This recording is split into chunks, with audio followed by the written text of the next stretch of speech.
Morning everyone, myself Saurabh Kaushik. Today we are going to start the economics. Okay, अभी दो हो चुकी हैं, ये तीसरी वीडियो है और प्लेलिस्ट दे रखी है, प्रॉपर बनी हुई है, तो उसको फॉलो कर सकते हो। शुरू करते हैं हम प्रायोरिटी सेक्टर लेंडिंग से। ऑडियो वीडियो एक बार चेक कर लेते हैं, कोई दिक्कत ना आ रही हो। Good morning Sushant, good morning Tushar. ठीक है, चलो शुरू करते हैं भाई।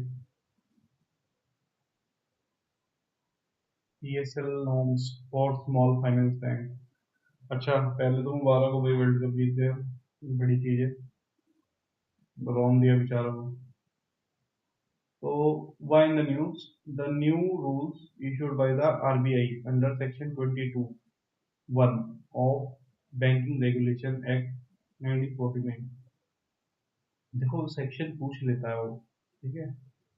कुछ सालों से 2022 के बाद से हमने एक ट्रेंड देखना शुरू किया है, जिसके अंदर सेक्शंस वगैरह, ये बेसिक चीजें जो है ना, ये पूछना शुरू कर देते, जो पहले हम इग्नोर कर देते थे, ठीक है। तो अब हम उसको इग्नोर नहीं करेंगे, ठीक है भाई। तो की चेंजेस क्या है? SFB had to lend 75% of the ANBC to priority sector lending। ठीक है, देखो होता क्या है ना, मैंने पिछले लेक्चर में बताया था कि प्रायोरिटी सेक्टर लैंडिंग क्या होता है कि अगर 100 रुपए में से आपके 75 रुपए जो है वो बुक कर दिए जाते हैं कि आपको टारगेटेड ग्रुप्स को देने हैं, ठीक है। ये टारगेटेड ग्रुप्स होते कौन है? ये गवर्नमेंट बताती है, गवर्नमेंट ऑफ इंडिया बताती है कि जो जरूरतमंद है, जैसे मान के चलो आपकी आपको एग्रीकल्चर में लोन देने हैं, ठीक है। हो सकता है वो डायरेक्ट फार्मर को देनी है, या सब्सिडी मतलब मिल रही है कोई, जैसे किसान विकास पत्र बन रहा है या इस तरीके से कुछ भी बन रहा है। तो कोई भी आपका स्कीम है, एग्रीकल्चर से रिलेटेड स्कीम है, और अगर उससे रिलेटेड आपको चाहिए तो आप यहाँ दे सकते हो, ठीक है। तो उसके बाद मान लो MSME में देना है, ठीक है, तो MSME के अंदर जितने हैं वो इधर आ जाएंगे। तो ऐसे टारगेटेड है, मान करके चल लो कि आपको महिलाओं को देना है, तो महिलाएं आ जाएंगी। बच्चों को देना है, छोटे बच्चों को देना है, जो मान न्यूट्रिस्ट है, तो उनको कुछ ऐसा देना है, तो उधर ही आ जाएगा। ये वीडियो बड़ी अजीब सी आ रही है यार, क्या चक्कर है?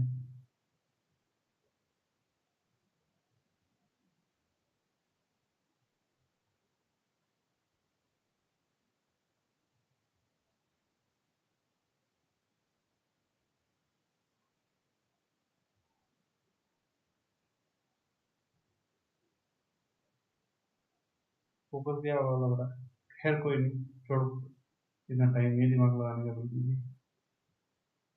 तो 40% mandatory allocation to the PSL sector like agriculture, micro enterprises, 35 flexible allocation could choose PSL of the competitive advantage। Competitive advantage मतलब कि इसको आप अपने हिसाब से मोल्ड कर सकते हो, ये तो कंपलसरी हो गया। इसको अपने हिसाब से देख लो, जिसमें तुम्हें ज्यादा फायदा लग रहा है वो ले लो, बट होना चाहिए वो PSL का ही करना, ठीक है। तो ये चीज को थोड़ा सा ध्यान रखना। आगे चलते हैं।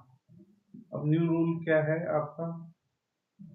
न्यू रूल है PSL reduce to the 60% of the ANBC। अच्छा, अब 60% कर दिया है, ठीक है जी। इसमें से 40% तो मैंडेटरी रहेगा, 20 फ्लेक्सिबल है, ठीक है। पहले 35 था, वो 20 हो गया। तो बेसिकली हुआ क्या है कि फ्लेक्सिबल एलोकेशन कम हो गई है, वो 20% हो गई है। थोड़ा सा ये चेंज हुआ है, इससे ज़्यादा चेंज कुछ नहीं हुआ। तो बेसिक समझ में आ गया हुआ आई थिंक। तो 35 से 20 हुआ है, बस इतना याद रखो, ठीक है। बाकी सारी चीज़ सही है। अब PSL के बारे में लिखा हुआ थोड़ा सा। तो PSL है क्या? 1970s में आया था, ठीक है। PSL framework initiated by the RBI mandate banks to allocate a specific percentage of their adjusted net bank credit (ANBC) adjusted net bank credit to private sector। ANBC comprise net bank credit, banks investment in the statutory liquidity ratio, bonds etc, ठीक है।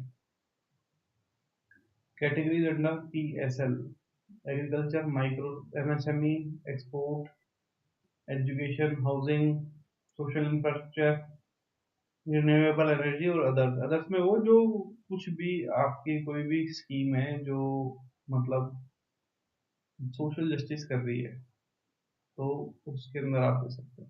ठीक है, मोर और less यही है। Applicability, commercial bank including RRBs, SFBs, local area bank and primary cooperative bank UCB other than salary earner bank. ठीक है जी, आगे बढ़ो। इसमें अगर पता करना कोई एक इम्पोर्टेंट चीज होगी तो वो सिर्फ यही कहा जाएगा। एक तो ये 35 से 20 हो गया, और ये जो पहले 75 था वो 60 हो गया। बस ये दो ही फैक्ट है जो प्रीलिम्स में बन सकते हैं, इससे ज्यादा नहीं बनेंगे कुछ भी। ठीक है भाई, आगे आ जाओ। सार्फेसी एक्ट 2002 क्या कहता है? By news, recently Supreme Court in a judgment highlighted anomalies in the SARFAESI act 2002, SARFAESI rules 2002। ठीक है जी, सार्फेसी एक्ट क्या होता है बताओ कोई, अगर किसी को पता है तो। Contradiction, section 13(8) post 2016 amendment, borrower loses their statutory rights to pay the debt in full and recover the secure asset once the auction notice is published। ठीक है, रूल 8 और 9 indicate borrowers still have a window to redeem even after publication until the auction date। अभी हम इसको देखते हैं, अभी देखते हैं, इसमें ज्यादा अच्छे नहीं दे रखा है, खोल के देखना पड़ेगा। ठीक है, अभी इसको देख रहे हैं, रुक जाओ। Of the PSL, what about section of PSL, याद करो। जो सेक्शन 22 दे रखा है मेरे को याद होगा, तुम्हें नहीं याद होगा, याद कर लो। About securitisation and reconstruction other SARFAESI act 2002। Objective क्या है? Recovering the financial institution, bank, cooperative, NPA in timely and effective manner. तो सार्फेसी क्यों लेकर के आया था? क्योंकि NPA होना लग गया था बहुत ज्यादा। ठीक है, NPA ज्यादा होने लग गया था, तो फिर उन्होंने कहा कि इनकी मतलब लगा के चल लो, कोई भी मान के चलो कि एक आदमी है, ठीक है, उसने लोन लिया है। जब उसने लोन लिया है तो कोलेट्रल रखा हुआ ना कुछ तो, और अगर कोलेट्रल फ्री लोन है और लोन ज्यादा कर दिया और वो भाग गया, तो उसकी प्रॉपर्टी जो है उसको सीज कर सकते हो ना। तो ये कोलेट्रल वाला सीन है कि अब आप रिकवरी तो करोगे, कैसे करोगे? उसका सामान बेच करके या प्रॉपर्टी बेच करके या जैसे मर्जी, ठीक है, या उसको सैक करके या उसको बेल आउट दे करके या बेल आउट टर्म साइन करके कुछ भी करोगे करोगे उसे, जिससे NPA कम हो सके, वो वाली चीज है। NPA refer to the classification for loans or advances of a bank that are default in or errors। A loan is in error when principals or interest payment are late or missed and become an NPA when the interest or installment of principal remain overdue for more than 90 days। 90 दिन का याद रखना कि अगर 90 दिन तक वो अपने ओवरड्यूज नहीं दे पाया तो वो NPA हो जाता है। ठीक है, तो ये थोड़ा इंपॉर्टेंट है। 90 डेज में अगर वो अपना ओवर ड्यू नहीं दे पाता तो वो NPA की कैटेगरी में चला जाता है। वैसे तो NPA मल्टीपल चीजों में बटा हुआ है, जैसे मेरे ख्याल से 30 दिन का भी होता है एक नोटिस, 60 दिन का भी होता है, 90 दिन पे होता है। 90 दिन के बाद तो उसको NPA बोल देते हैं। ठीक है, ऐसा कुछ होता है इनका criteria. Key feature of the act, loan are classified as NPA as per RBI guideline with the mandatory 60 days demand notice to borrowers before action to recover। तो 8 दिन पहले उसको नोटिस दे दिया जाता है कि भाई साहब आप क्या चाह रहे हो। जैसे मान करके चल लो कि मैं तुम्हारी प्रॉपर्टी को अब कब्जाने वाला हूँ, तो पहले 60 दिन पहले उनको बता दूंगा भाई ऐसे ऐसे सीन है, तुम बता दो तुम्हें कैसे कैसे काम कर रही है, ठीक है, वो है। उसके बाद key method of the recovery, पहले सिक्योरिटाइजेशन क्या है, involve transaction where risk of recovery is stressed assets is distributed among investors by repackaging such assets into tradable security with different risk profiles।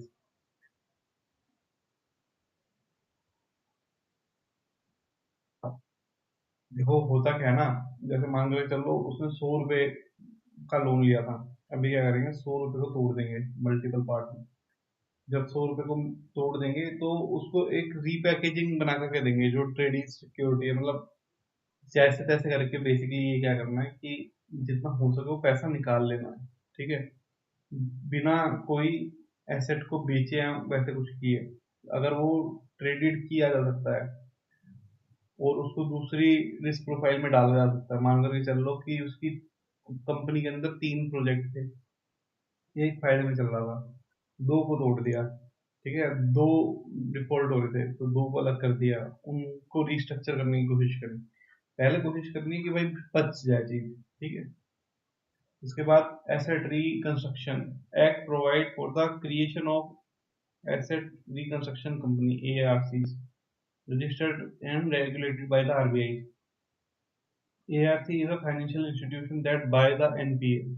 जो मतलब मान करके चलो हो सकता है कि वो लीडर जो एंटरप्रेन्योर है वही बेवकूफ सा हो, उसी से ना हो रहा हो, तो वो पूरा बिजनेस ले लिया, ठीक है। अब ARC जो है उसको दोबारा से देखेगी कैसे रिस्ट्रक्चर कर सकते हैं उसको। हो सकता है कि इस बंदा कैपेबल ना हो, ठीक है, वो चलाने की कोशिश करेंगे उसको, और bad assets from bank and financial institute so that later can be clean up their balance sheets, ठीक है, ठीक की जा सके। ARC is a company incorporated under the Companies Act and registered with the RBI under SARFAESI Act। Court-free enforcement, secured creditors like bank and financial institution can take possession and sell assets except for agricultural land under section 15 without judicial approval, ठीक है भाई।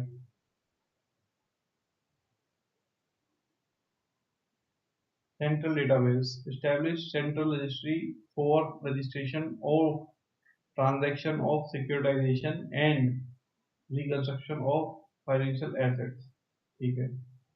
Borrower's rights, borrower can approach the DRT, Debt Recovery Tribunal, to rectify their grievances against the creditor or authorized officer। DRT are established under Recovery of Debt Bankruptcy Act 1993। Basically सारा खेल घूम रहा है पैसा वापस लेके आने को, ठीक है। तो पैसा वापस आ नहीं रहा क्योंकि वो तो अंदर जाके बैठ गया, कैसे ले आओगे तुम, तो यहाँ समस्या आ रही है, ठीक है। थोड़ा सा सरफेसी को हमसे पढ़ लेते हैं, ये तो देख लिया इसमें जो दे रखा था, ठीक है, हमारी गूगल।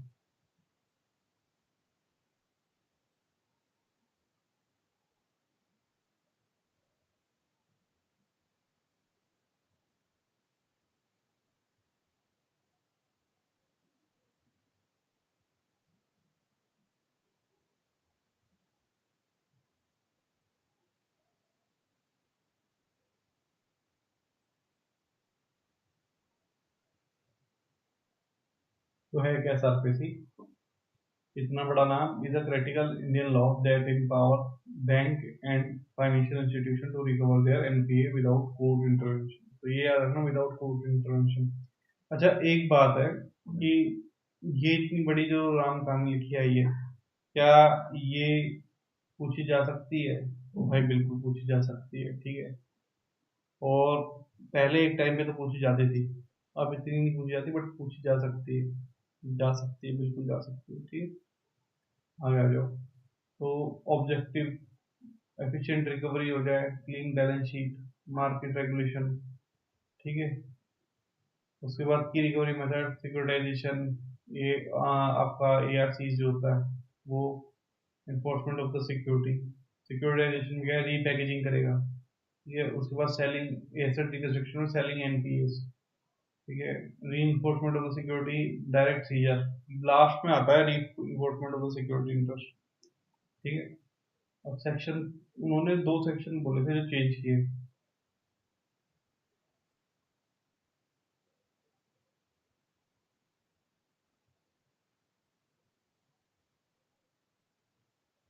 देखते हैं, हमने ये तो पढ़ लिया था कि सेक्शन 13 के अंदर क्या है, ये सबसे इंपॉर्टेंट है। जो 13 3 8 चेंज किया ना, 13 ब्रॉडली बताया, direct seizure of the sale of collateral by the lender under the section 13 without a civil court decree, ठीक है।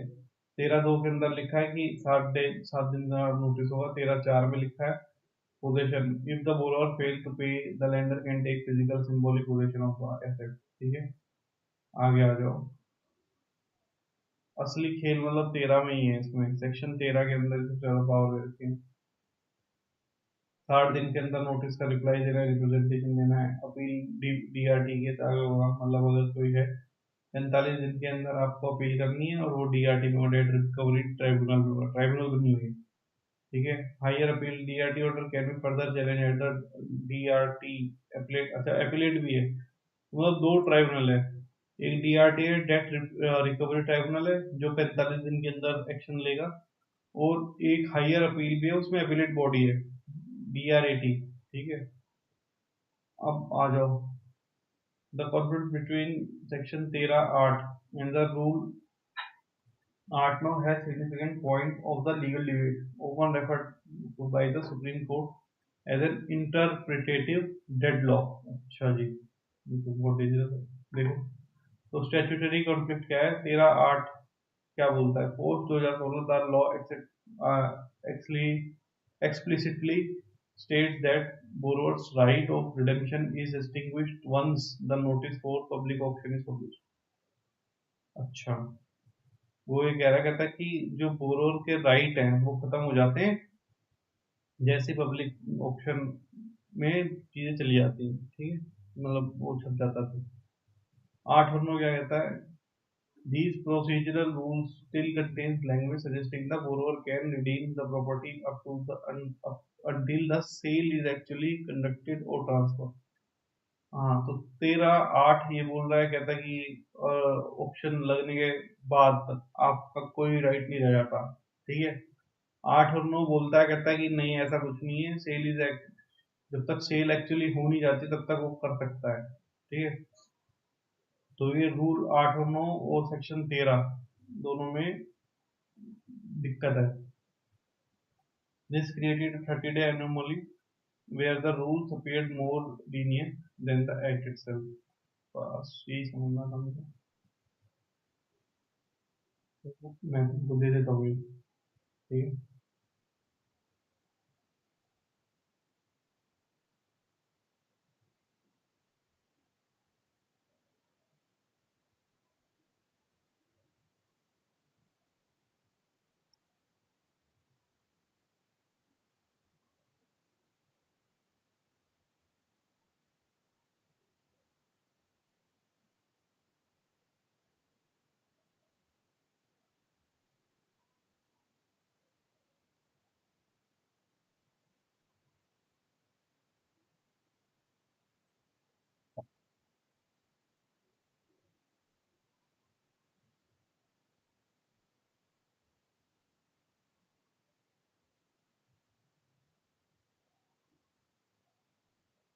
ठीक है, आगे बढ़े, तुम्हारे नोट बन गए, तो आ जाओ जी, आगे बढ़ते हैं। ऑप्शन में आ गया मेरे को। तो अदर की डेवलपमेंट्स क्या है भाई, अदर की developments, Swift messaging network. Swift basically क्या है, पेमेंट गेटवे होता है एक तरह से, और इसकी रिप्लेसमेंट की बातें चलती रहती है, ठीक है। जैसे इंडिया ने अपना बनाने की कोशिश कर रहा है, समझ रहे हो, ऐसे ही इसको रिप्लेस करने के लिए ब्रिक्स ने भी निकाला था कुछ ये अब यूएसए का है।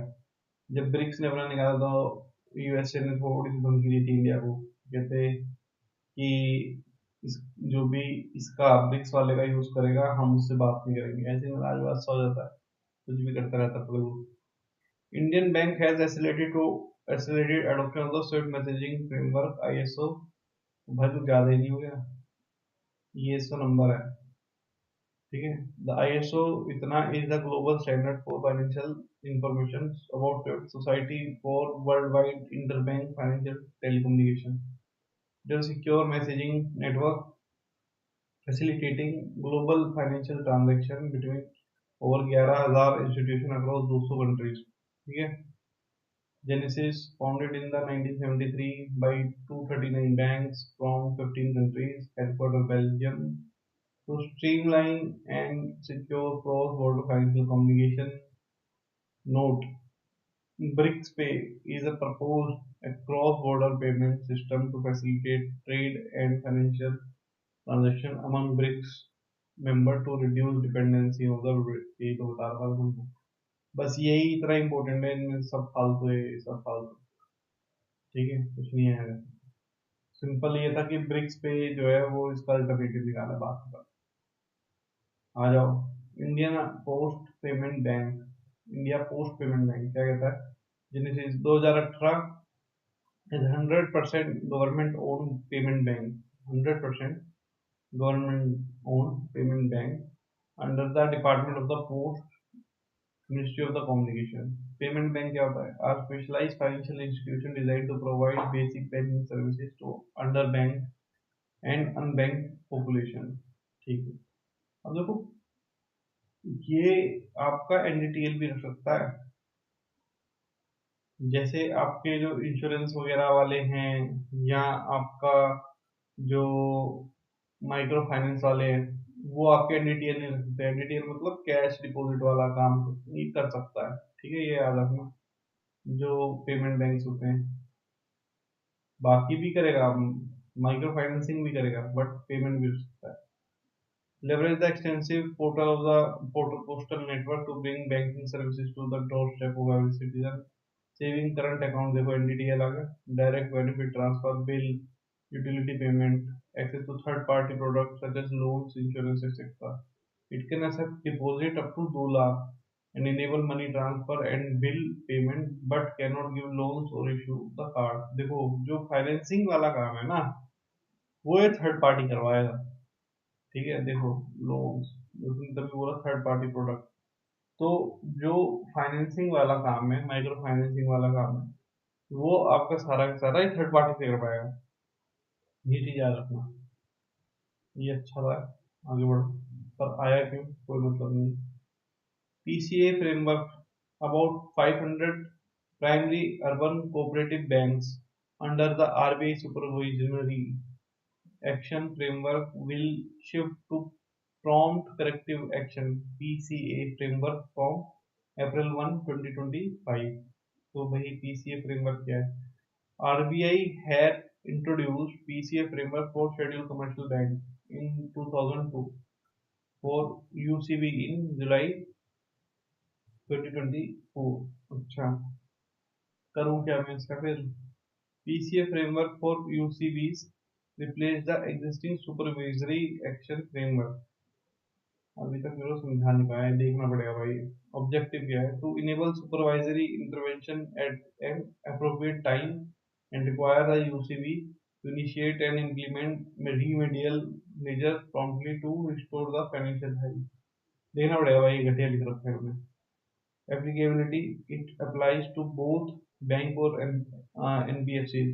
Capital adequacy ratio, asset quality and profitability are the key areas for monitoring। और कुछ है? CAR is the ratio of total capital to risk weighted assets in percentage terms। It is also called capital to risk weighted asset ratio। भाई तो छोड़ दे, मुझको पढ़ना पड़ेगा, इतनी मुश्किल लैंग्वेज बच्चा कैसे समझेगा, मेरे को ये समझ नहीं आ रहा, पागल बनाते हैं।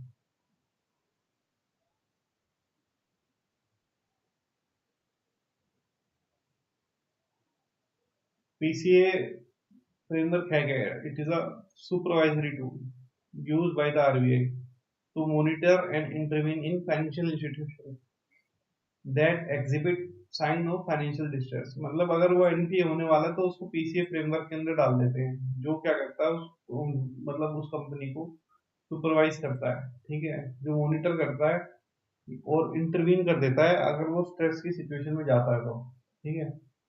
It serves as an early warning mechanism to prevent institutions for becoming insolvent and to protect depositor interest, ठीक है। की ट्रैकिंग इंडिकेटर क्या है भाई? RBI monitor institution based on the specific financial parameter. क्या है वो? Capital adequacy measured by the capital to risk weighted asset ratio, ठीक है, and common equity tier CET1।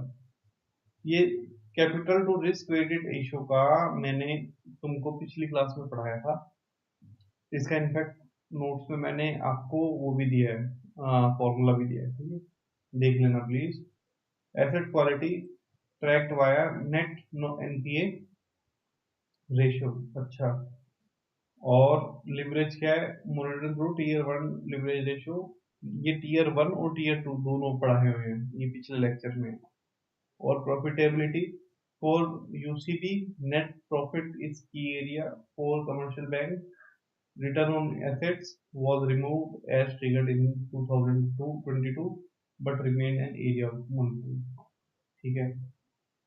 Applicability originally designed for the commercial bank in 2002, ठीक है, commercial bank मतलब बड़े bank जितने भी।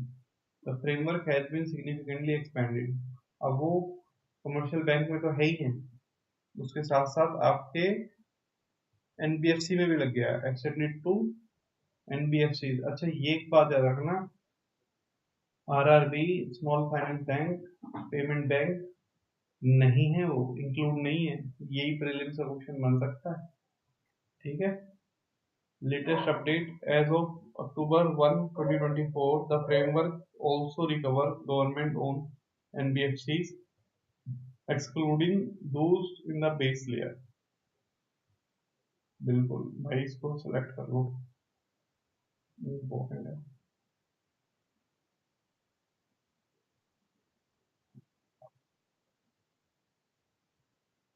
लाइक करते चलते,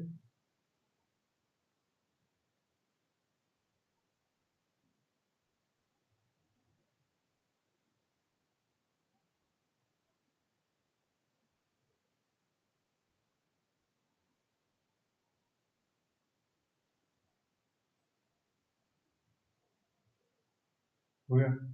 तो हमने क्वेश्चन दे रहा है तो यहाँ से शुरू करना है, इसको हाईलाइट कर रेड कर देते हैं। पीछे की बात करते हैं, हम यहाँ तक पढ़ चुके हैं, ये समझ में आ चुका हमको, ठीक है। ये भी आ गया, ये सारा हो गया। आ जाओ जी। तो एप्लीकेबिलिटी की बात हो रही थी, तो इसमें ये याद रखना सारे बैंक हैं except for the regional rural bank, small finance bank और पेमेंट बैंक्स, इनको छोड़ करके सब है, ठीक है। NBFC extended to non banking financial company 2022। Latest update क्या है? As of October 1 2024 the framework also cover government owned NBFC like PFC, REC, IRFC excluding those in the baseline। इसको छोड़ दो, आगे बढ़ो, ठीक है, इतना ज्यादा टेक्निकल नहीं आएगा। UCB, a new PCA framework for the UCB Tier 2, 3, 4 will replace the existing SAF Supervisory Action Framework, ठीक है। तो मतलब जैसे टीयर 1 आया था वैसे टीयर 2, 3, 4 आएगा, जो अभी जो सुपरवाइजरी एक्शन फ्रेमवर्क है उसको रिप्लेस कर देगा अप्रैल 2025, इफेक्टिव फ्रॉम द अप्रैल 1 2025। इसी वजह से ये न्यूज में आया है और कोई रीजन है नहीं। करेक्टिव एक्शन क्या होंगे? Mandatory action threshold 1 restriction on the dividend distribution. Dividend distribution मतलब जैसे मान करके चल लो कि कोई प्रॉफिट हुआ है, ठीक है, डिविडेंड मिला है, तो वो मन चाहे रेट पे नहीं आप डिस्ट्रीब्यूट कर सकते, उसका एक स्टैंडर्ड होगा, उस हिसाब से होगा। Remittance of the profit and requirement for promoters to infuse equity, ठीक है। Threshold number 2 in addition to threshold one restriction on the branch expansion, कुछ नहीं है, ऐसा नहीं है कि तुम दिल्ली में हो तो दिल्ली वाली घाटे में आ गए तुम बैंगलोर खोल के बैठ गए।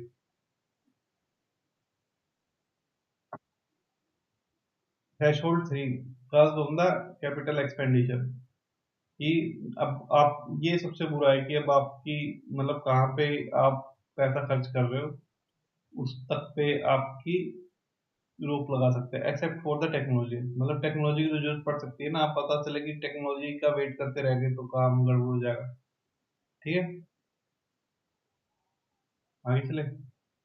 For direct reduction in the variable operating cost, ये सब तो हमने देख लिया।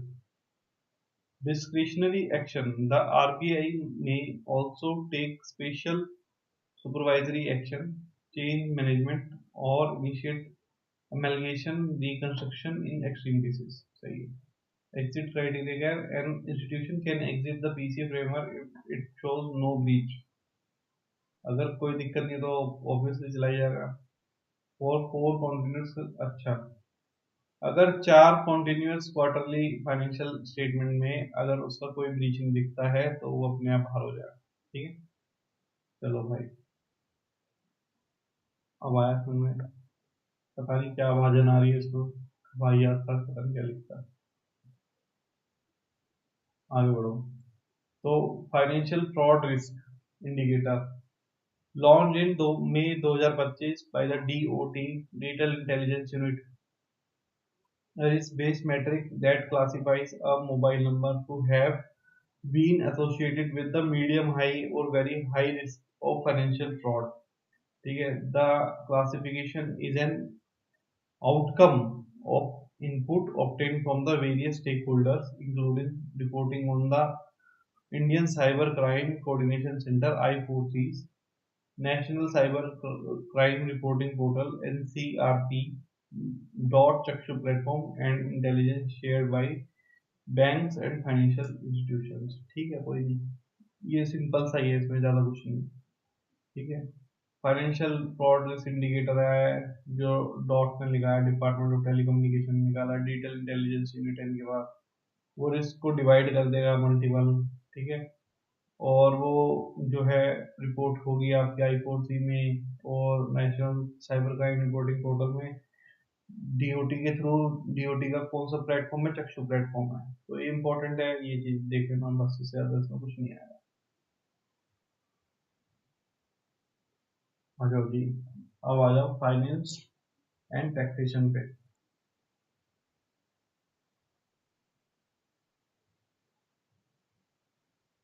अब फाइनेंस और टैक्सेशन के अंदर क्या बोलता है, कहता है FRBM act, physical responsibility and budget management act, FRBM act. Why news recently CAG CAG की रिपोर्ट आई has highlighted several fiscal inconsistencies and transparency issue in government compliance with the FR। ठीक है, चलो भाई देख लेते हैं क्या बोलता है। क्या बोलता है कि हो नहीं रहा है FRBM का इम्प्लीमेंटेशन प्रॉपरली। ठीक है, about FRBM act 2003, the FRBM act 2003 was enacted to foster intergenerational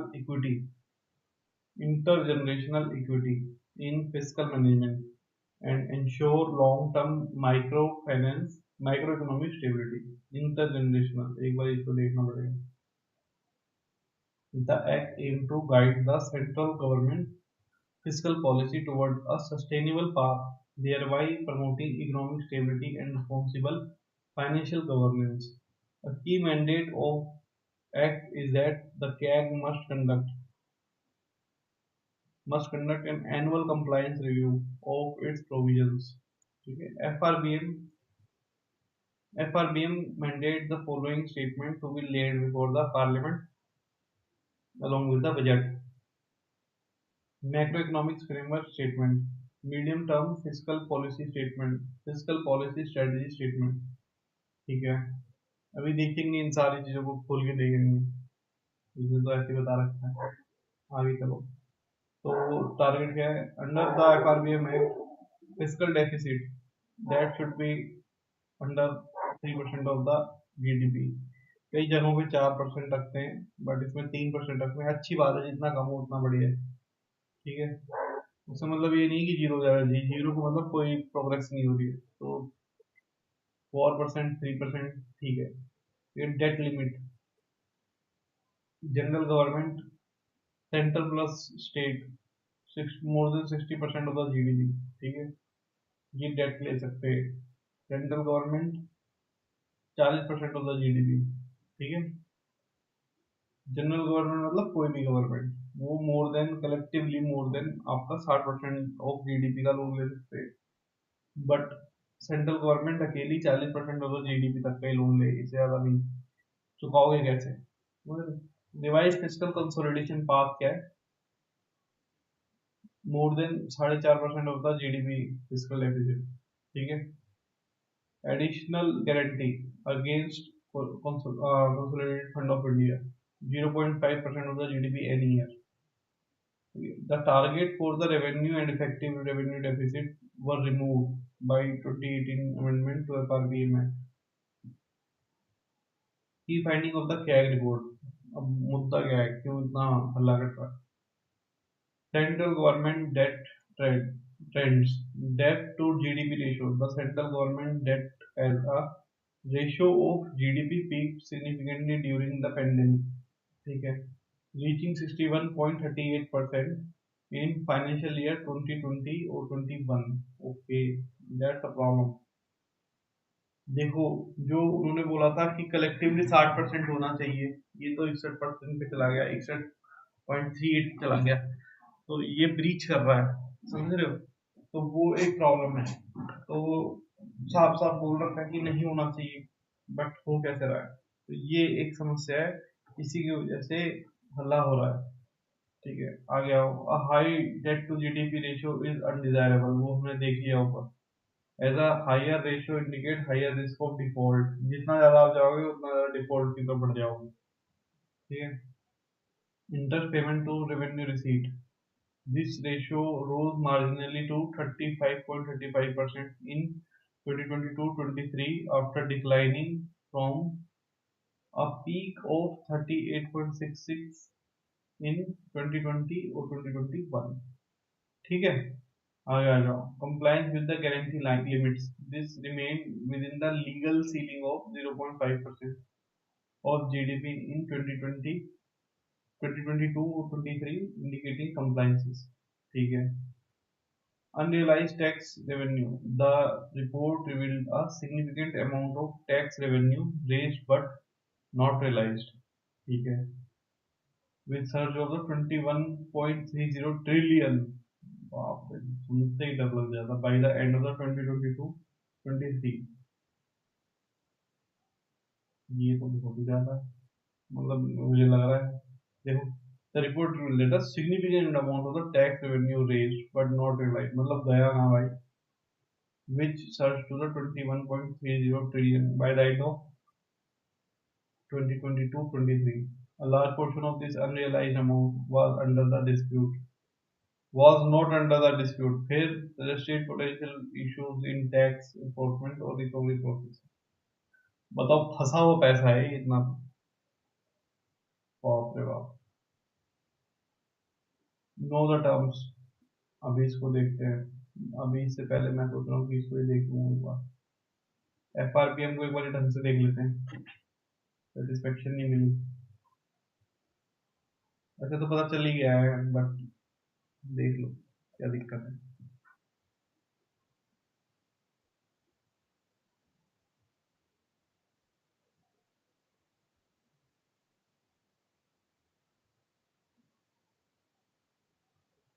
legal framework देता है for the fiscal discipline in India, aiming to ensure long term micro economy stability and intergeneration liquidity. पहले तो ये बताओ कि इंटरजनरेशन liquidity होता क्या है, बाकी सारी बातें होंगी बाद में।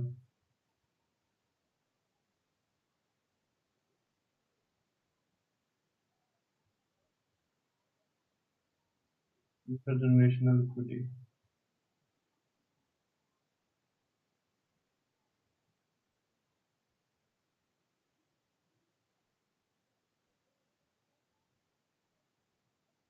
Intergenerational equity is the principle of the fairness and justice between generation. अच्छा, ensuring that current generation manage resources and the environment so future generation. अच्छा, समझ गए.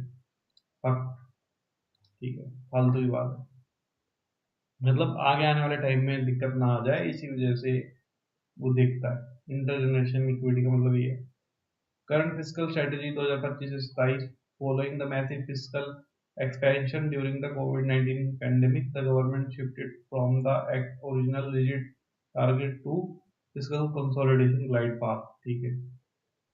Fiscal target, deficit target, the target for the financial year ending 2026 is 4.4% of the GDP. मतलब उसको कम करके लाएंगे ना 3 पे. ठीक है. तो नेक्स्ट टारगेट क्या है? 4.3. लॉन्ग टर्म एंकर क्या कहता है कि भाई the government aim to reach the fiscal deficit below the 4.5% by 2025-26 and has introduced a new target to bring the central government debt to GDP ratio to 50% plus minus 1% by the March 31. दूर के tool so. Key features of the Act: mandatory disclosure. The government must present three key statements annually: macroeconomic framework statement, medium-term fiscal policy statement, fiscal policy strategy statement. Borrower restriction. Under Section 5, the central government is generally prohibited from borrowing directly from the RBI except for temporary wage and means advances. वो हमने बात कर ली थी wage and means advances का. ठीक है. To manage cash flow timing.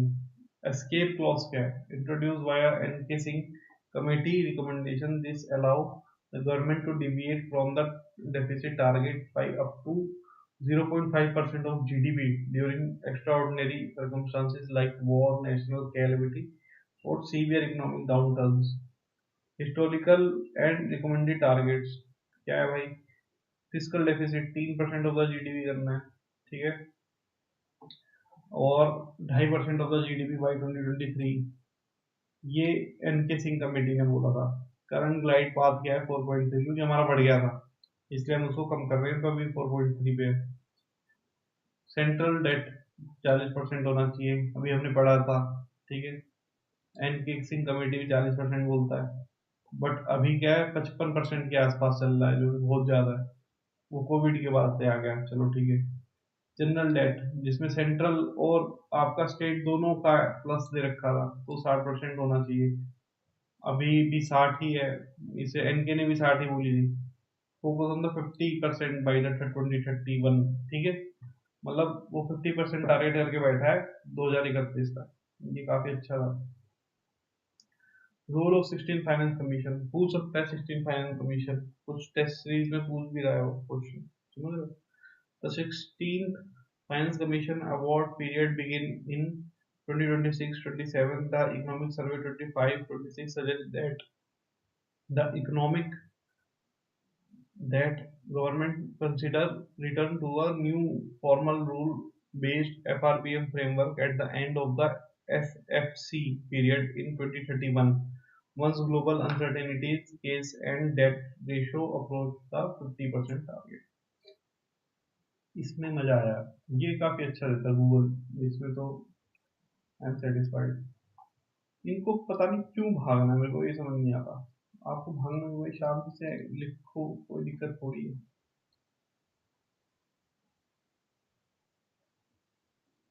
20 page और ज्यादा हो जाएंगे. एटलीस्ट बच्चों को समझ तो आएगा. यहाँ बच्चों को समझ ही नहीं आता.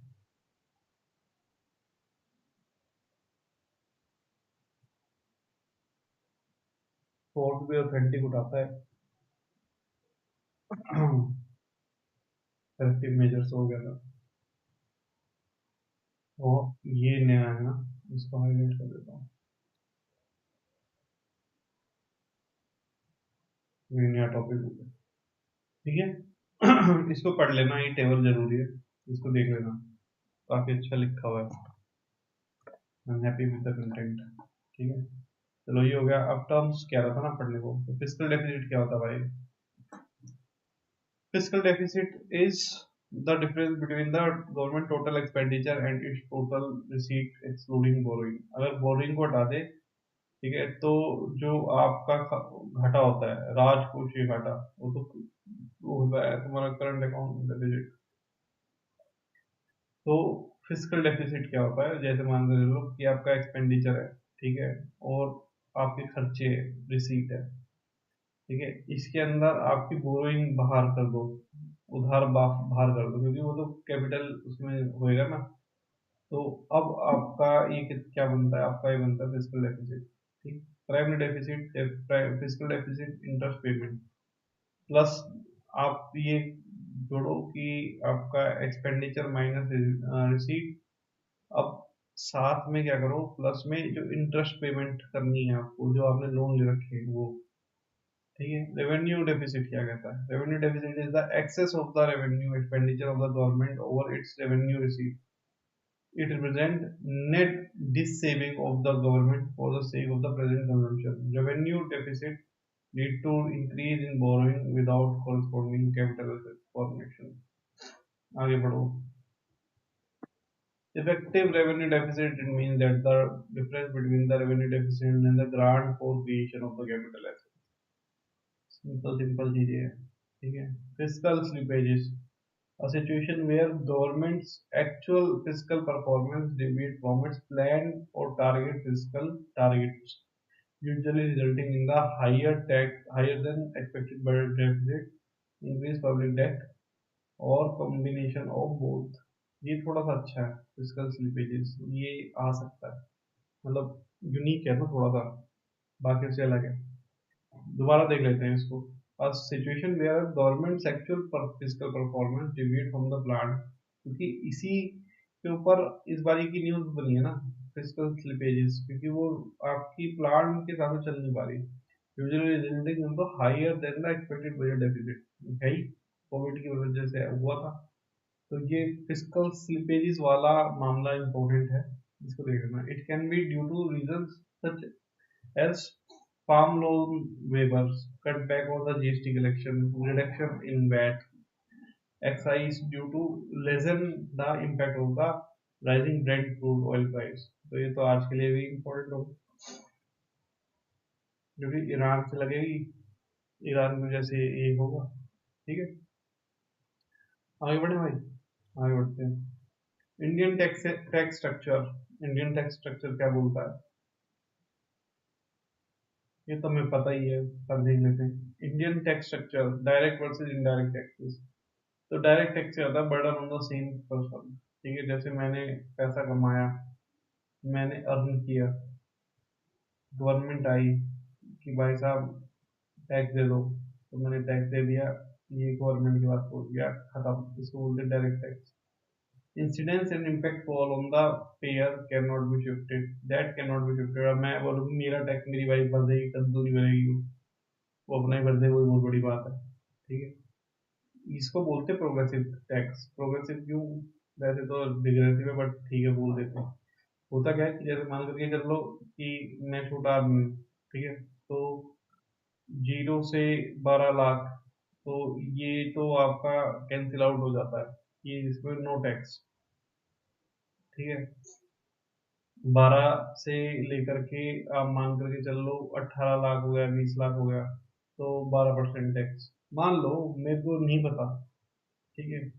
18 लाख से लेकर के 24 लाख तक के लिए बोल दो कि भाई 18%। 24 लाख से लेकर के आपका मान लो 32 लाख तक, अब ये हो गया 24%। 32 लाख से लेकर के ऊपर तक ये हो जाएगा 40%। तो वो कह रहा है कि जो टैक्स जो है वो ऐसे बढ़ रहा है, प्रोग्रेसिवली बढ़ रहा है, ठीक है।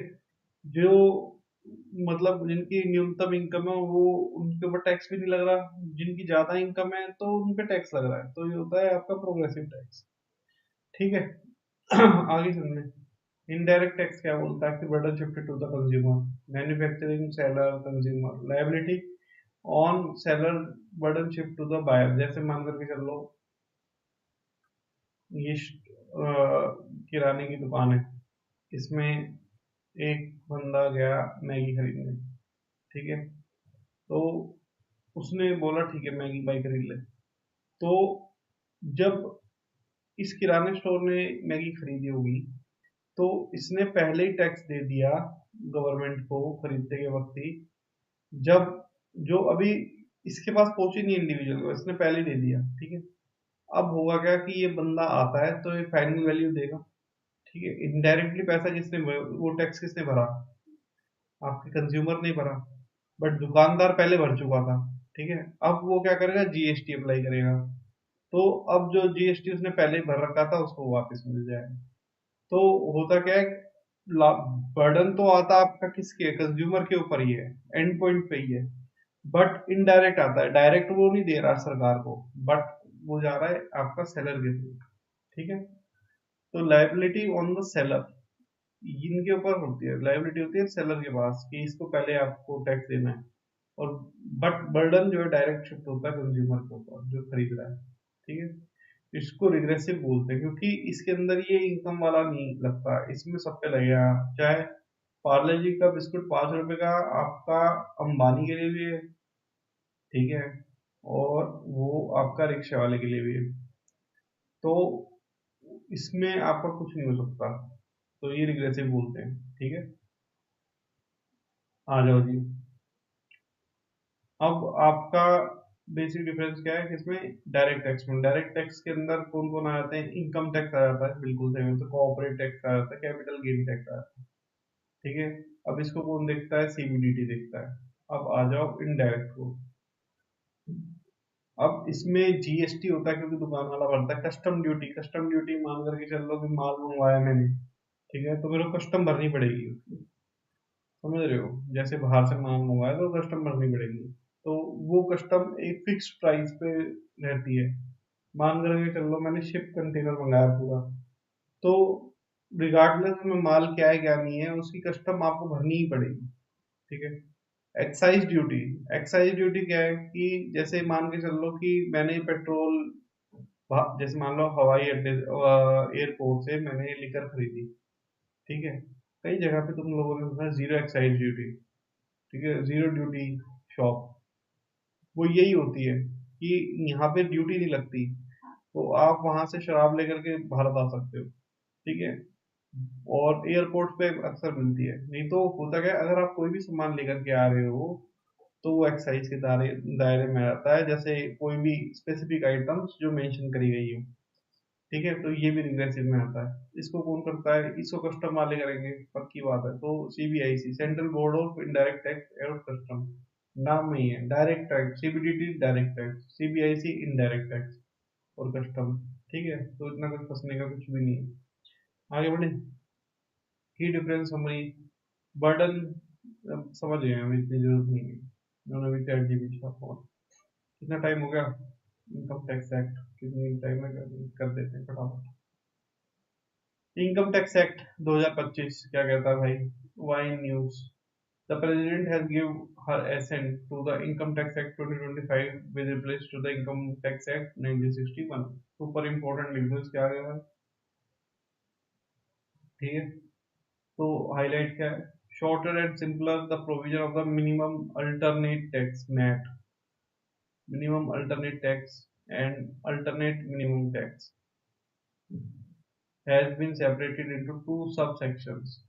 अच्छा, मिनिमम अल्टरनेट टैक्स और अल्टरनेट मिनिमम टैक्स, ये दो जो है वो आपके सेपरेट सेक्शन बनाए गए हैं। MAT aims to bring into tax net zero tax companies, ठीक है, मैट मतलब मिनिमम अल्टरनेट टैक्स मतलब zero tax companies, which in spite of having earned substantial book profits and having paid handsome dividend do not pay any tax due to various tax concession, जैसे मान करके चलो solar. अब ऐसी चीजें जो भारत के इंफ्रास्ट्रक्चर को स्ट्रोंग कर रही है और हेल्प कर रही है इंफ्रास्ट्रक्चरली, या कोई भी गोल है, जैसे मान लो आपका एआई, अब एआई के अंदर कोई कंपनी काम कर रही है इंडिजीनियसली, तो भारत उसको फुल सपोर्ट करेगा कि भाई जीरो टैक्स से तो काम कर। या मान करके चल लो कि कोई ऐसी मशीन बन रही है होम ग्रोन, तो उसको भारत उसको सपोर्ट करेगा, तो वो मैट में आ जाता है, ठीक है। तो जीरो टैक्स होता है उस पर, और इंसेंटिव अलग मिलते हैं उसको इनकम टैक्स लॉ के अंदर।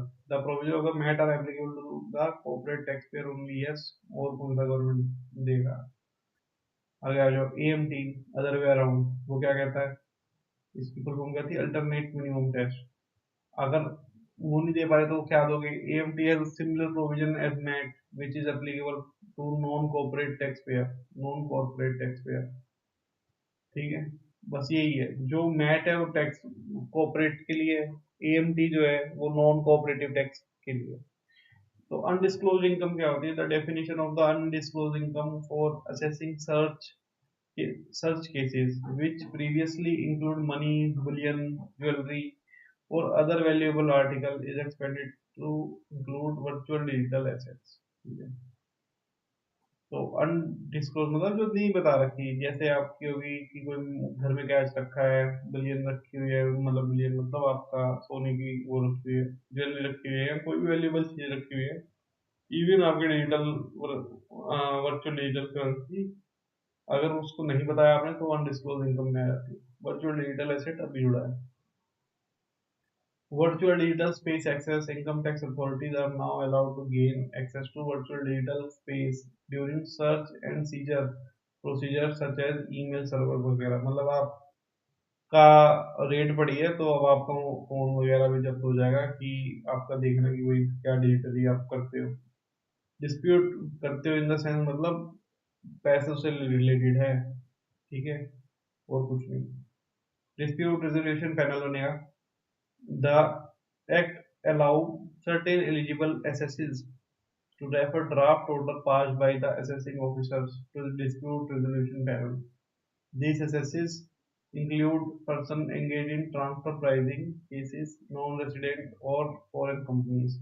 Transfer pricing refers to the price charged in the transaction between related entities of multinational enterprises.